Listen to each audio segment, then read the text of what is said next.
Hey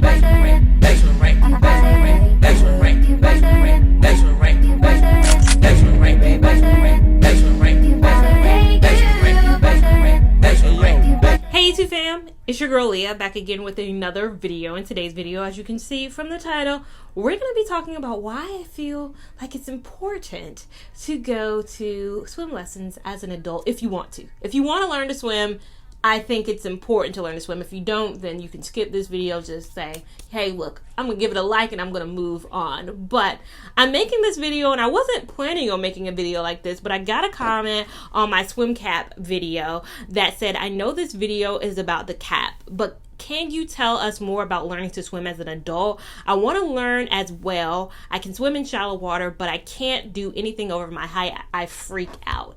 And so I've talked a lot about on this channel how this summer I decided that was my Q2 goal, was to learn to swim. My Q1 goal was to study and take the PHR. I did that, completed that in April. So from June to hopefully September, hopefully I can push the lessons out to September, my goal is learning and achieving swim as well as different strokes of swim. I was never taught as a child. Those quintessential youth years, I never went to the lessons, and that's okay because there's always time. You're never too old for anything, I think. There's no age limit on many of things. So I want to share with you guys because I thought it was a great question. But I will say I'm no expert. I think you know that. I think you know, a person who's taking swim lessons right now in adult swim classes is not an expert. So I don't want to see any comments like, who does she think she is? I think I'm somebody who wants to encourage women, black women specifically, but women, men, anybody in general who's thinking about taking lessons. I want to influence us. It's a lot of times in our community, we always have those stereotypes, but sometimes I'm like, okay, I'm fine with that stereotype. If the stereotype is we don't kiss our dogs in our mouth, I'm good with that. You could say, yeah, black people don't kiss their dogs in their mouth, but I've heard the stereotype a lot of times, black people don't swim. And it's like, but why? Because swimming is so important. It's such a leading cause of death, sometimes within children. I was just on the Shade Room. I don't know if I screenshot this story, but literally on the Shade Room, the first story that came up was Georgia woman sentenced after prank causing 2 men to drown in a lake at a boat party. So basically, I read through the story. She shoved 2 men into a lake, not taking into account their swimming abilities or anything. And of course, she should be sentenced for that. You should go to jail for that. But sometimes people do maybe not know how to swim, but they put themselves near bodies of water, lakes, oceans, where anything could happen. And sometimes it's not about learning to swim, but sometimes it's about learning to survive, or at least do those self-rescue attempts that maybe it's just floating to help arrive, doing something until help a better swimmer arrives, just knowing how to. And I think the classes that I've taken have been very helpful. So I think I've read somewhere something on the news because there was a big story about how because of the pandemic, children haven't been learning to swim at the rate that they have in the past. Children typically, do the aqua tots and the kids classes, but because of the pandemic, they didn't get into it, and that's 2 years removed for a lot of children. And I think they said that drowning was the 3rd leading cause of death in children, right behind gun violence as well as cancers. So if you watch this video and you watched it for adult learning, I also encourage you, if you are an adult yourself and you have children, you have grandchildren, you have cousins, godchildren, all of those things, I encourage you to think about putting them in. They always have the saying, it is harder to teach an old dog new tricks. And I can say adult swimming is definitely harder to do than learning as a child. I'm sure if you ask any child, would you like to swim? Would you like to learn how to swim? 9 out of 10 children will say yes, but a lot of the times parents don't put their children in swim lessons, and it could be for a number of reasons, whether it's financial or just don't have the time to do it. But I think that's the essential time to get those children into those extracurricular activities from 0 to 12, when you're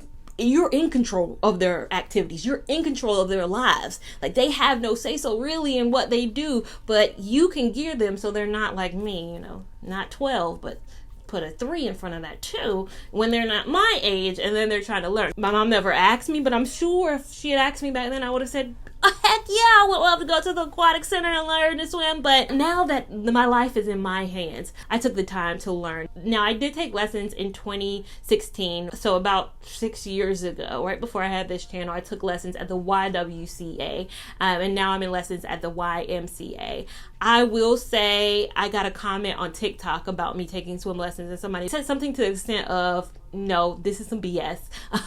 You definitely do not learn anything. And I can say it's going to depend on your teacher. It's going to depend on the environment you're in. I didn't learn a lot at the YWCA. I took 2 sessions of classes at the YWCA. I think one session was 4 classes there. So I took 8 classes in total. And I did learn to float. I came out of that with learning how to float. But it was 8 classes and I only came out knowing how to float and kind of understanding the basics of strokes and all that, but not doing them, not being able to do them. And it was frustrating because it's 8 classes worth and not to come out where I thought I should have come out. But this is not a fast-paced race. You are not supposed to come out of this knowing how to be Michael Phelps. It's a steady increase in knowledge. And I think with my YMCA classes that I'm in currently, I have learned a lot more. So it can definitely be student-based, so your learning style. And then it's also instructor-based. Who is the best instructor for you? That's why we can go to class, we can be in school and have the same teacher learn the same material in the same classroom, and somebody make a 93 on the test, somebody make an 87 on the test, somebody make an 82, somebody make a 70, somebody flunk it and make a 55, but you're thinking, oh, well, then they have the same teacher in the same course material and they all had the same test, right? Was in front of them. Everybody's learning styles are different. Everybody's teacher, who they can learn from as a teacher, is different. So I'm not capping when I say I've learned so much in my lessons. I did. I didn't learn so much in my lessons at the YWCA, and it's no knock to the teacher or the instructor I had. It's just that this teacher that I had and this instructor that I had, his name was Brian, he was just better for me as a student. Again, Brian might not be good for the next person. There were some people in my class who didn't get as far or who haven't gotten as far in our lessons, and we all learn at different paces. So a few things I've learned in my lessons since the floating of the YWCA, the YMCA, now they come in 8 sessions. So all the classes that I've seen online for the YMCA, the one I'm going to, it starts at 8 sessions. So it's not as small paced as the YWCA. And if you're a member, most places I've seen it be 80 to 95. If you're not a member, I've seen it be like 135 to 150. I'm not a member, so I did have to pay that higher price point. But not every YMCA has courses too. So the YMCA closest to me is like 2-3 minutes away, but they don't even have a pool, I think. So I had to go on the east side of Charlotte, so all the way over there, which takes a bit of time, but I took it on Saturday, so I wanted to make sure I had that time. Weekdays, they had classes on Tuesday, Thursdays, Monday, Wednesdays, but I thought Saturdays made more sense for my schedule. What I came out of there learning, I knew how to float from the YWCA, but I've learned to float, front float, back float, front glide, back glide. I've learned to tread a bit. I've learned to dive a bit, and I've learned to swim. And I think most instructor-led beginner level classes always try to teach you the front crawl first, so the way you traditionally think of swimming. So that's what I've come out and realized and learned so far. If you fall into the water, you want to at least be able to float. That's the basic thing. Somebody pushes you in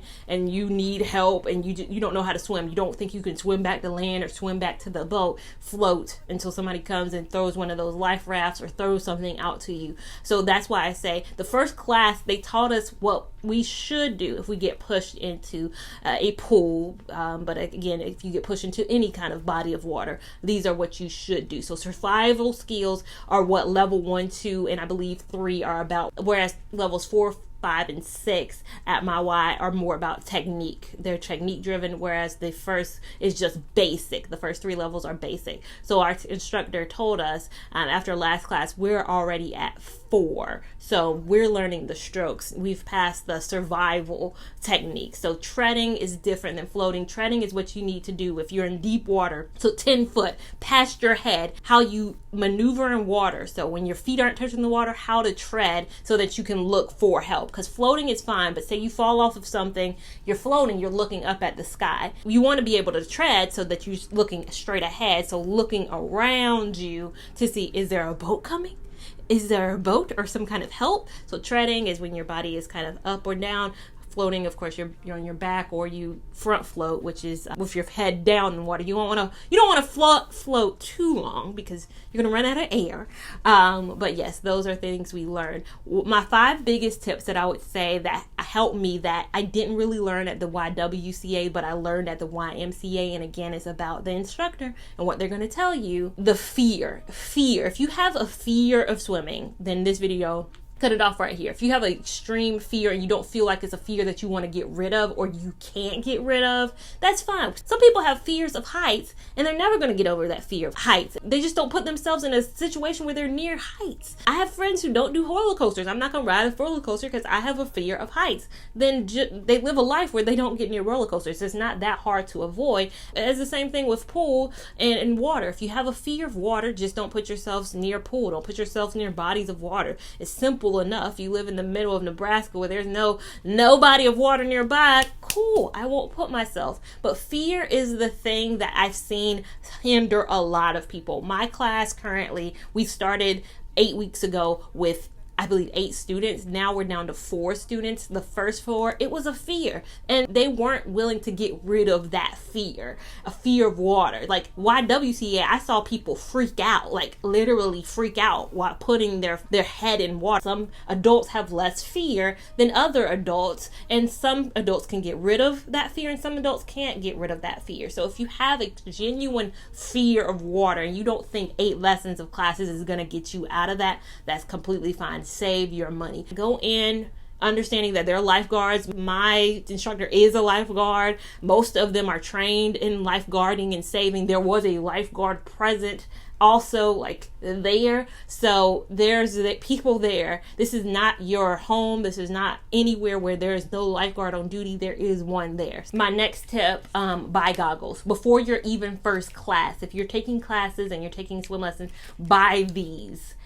Have them. Like, don't even do swim lessons if you're not going to have them. One of my classmates just finally bought them and he's literally doing way better in this. I think the last class is the last class he had them and he learned so much more. He's been wasting 6 classes of like not having goggles because you have that you're closing your eyes underwater, you're maybe opening your eyes and you're getting all that in there. It's too much time is being taken up by you wiping your eyes or just worrying about your eyes. This is no worries. And also it helps me be able to look under the water and see what my instructor is doing. So when he was treading water, he was like, look, if you have goggles on, look below the water to see what my legs are doing because your legs are needed to do what my legs are doing. The next tip I'll give you is don't overthink it. I was reading in like a forum that was like, I can't float because my mind is just, I'm too concentrated on it. But floating is the absence of thought is what I've realized. It's not thinking about it. It's actually just letting go. That's what makes it so like refreshing. When I'm just floating out, I'm just like not thinking about anything and it's wonderful. I could float all day. Another thing that I did not learn at the YWCA but I learned at the YMCA during my lessons now is to breathe underwater, blow bubbles, breathe. What I was always doing was holding my breath underwater, or I always hold my breath. Even if I look back at some of the scenes of me filming underwater, I'm holding my breath and then I had to get out of that. You should be blowing, so you should see bubbles coming out. That is, so one, when you're holding your breath, maybe you need to hold your breath for diving or doing some other things. But when you're holding your breath, your brain is like fighting to realize, when am I going to get my next bit of air? So your body and brain are reacting to, oh my God, I need air. And it's also taking in carbon monoxide. When you're breathing out, you're breathing it out so that when you come up for air and you're actually swimming, you're only taking in air. You're not also releasing and taking in air at the same time. That's too much work. When you are swimming, so getting the front crawl underway, you want to turn your head to the side and you want to have released all your air while you're in water, and you want to take in good air and then do the same thing, blow that air out and then come back up and then continue the process over and over again. I did not learn that, and I think that was hindering me in my old classes because I was like I was blowing the air out when I came back up, which was like, I gotta get some more air. Like I'm doing all of that. You should have already released all the air before you come back up and get more air, if that makes sense. The next thing, drink water and stretch before you learn. I think the biggest thing people also do is cramp up in the water. They cramp up and that ruins the lesson. I had a classmate the last class who cramped up 15 minutes in, and so like she just sat there and learned through watching, but had she maybe drank water, we exert a lot of water or energy while we are swimming, so make sure you're pre-watered up and post-watered up is what my instructor told us to do. So that is something to be mindful of, and also practice if you can. That was another issue I had when I learned the first time, is I didn't have a pool to kind of practice in. I lived in a house. Me and my best friend, we rented a house at that time in a development. That was a nice development, but it was just a normal housing development, which most homes built in the like 2000s. Now more recently they do have those amenities with the HOA and the pool on site, but ours didn't have a pool, so there was no way to practice. I could only take the lessons, maybe stay after class for a little bit and practice, but outside of me going on Saturdays, there was no time for me to practice, as opposed to now I'm in a community that has a pool, so I do get to practice. You've seen the shots. I hope I've been inserting some clips. I get a lot of questions. How do you film underwater? It's simple. I have like a GoPro type camera. It's the generic GoPro. It's a Casio Brave 7. Again, I'll link anything that you have questions. Anything I use for swimming, whether it be goggles, caps, anything I use, I'll link it down below. But the camera too, I'll link that. But to see my form, to see how I'm doing things, I've watched back myself as I've been practicing to be like, oh, that's bad form. What were you doing, girl? So I think it's been so helpful to have that. I think that's what has made this journey remarkably better than the first time I did it, is now I can course correct and I can see what I'm doing, because I can't see what I'm doing wrong. And if a teacher has multiple students, they can't see what I'm doing wrong either. So I'm not getting that in the moment feedback that I really need. But I'm saying, oh no, that's not what the teacher was doing. Oh, I see what they mean when they say my body's coming up. Because at first he would said when I would come up for air, I would lift up my whole body. And when I would watch back, I was like, oh yeah, I am doing that. I didn't think I was coming out that high though. It doesn't feel like I'm coming out that high. But being able to watch back and see me holding my breath and being like, oh, stop doing that. Or seeing my arms not doing it, or not seeing my feet flutter kick the way they have, that has been helpful. As well as I bought this so that when I practice at home, I don't take this to lessons either, but when I practice at home, this has been so helpful. It's a snorkel so that you can breathe while you're underwater, not deep underwater, but you know, underwater enough. It's helped me get my form together, because swimming, it's a movement of both your lungs, it's a movement of your arms, it's a movement of your legs, and putting those all three together as an adult, it's like, oh my God, this is too much. But when I don't have to focus on the breathing part, which I think is the part where I get caught up, because my body's like, I need air to breathe. I'm not a fish. I need air. Having the snorkel has allowed me to practice both my arms and legs and get those good before adding in the breathing. So the breathing for me is something, because I have asthma, I always feel like I'm always behind the students. Like I need to come up for air a little bit quicker than most students. So it hurts me getting my form together. So I got the snorkel, and that's been very helpful. I'll link that down below, but everything is from Amazon. Those are some things. If you can practice, if you have the want to learn, if you don't have the want to learn, but you at least have the want to learn to float or survive, take at least level 1 or level 2 course. Anything could happen. Floods, anything where water just is a part of our life. The earth is 70% water, so you're gonna come in contact with it at some point. Just to be on the safe side, I think it's helpful. I want our community to not have any stigmas of, well, we don't swim or we don't learn to swim. No, we do. We do everything. We might not have a Michael Phelps level at this time, but get us out there. We became golfers with Tiger Woods. We became track and field stars. We've always been. We gonna get in that swim category pretty soon. We got gymnastics too. Don't let the Gabbies. We took over gymnastics, we gonna take over swimming too. We just gotta get them kids in them lessons now. Before I forget, my last tip, get a cap. Get a swim cap.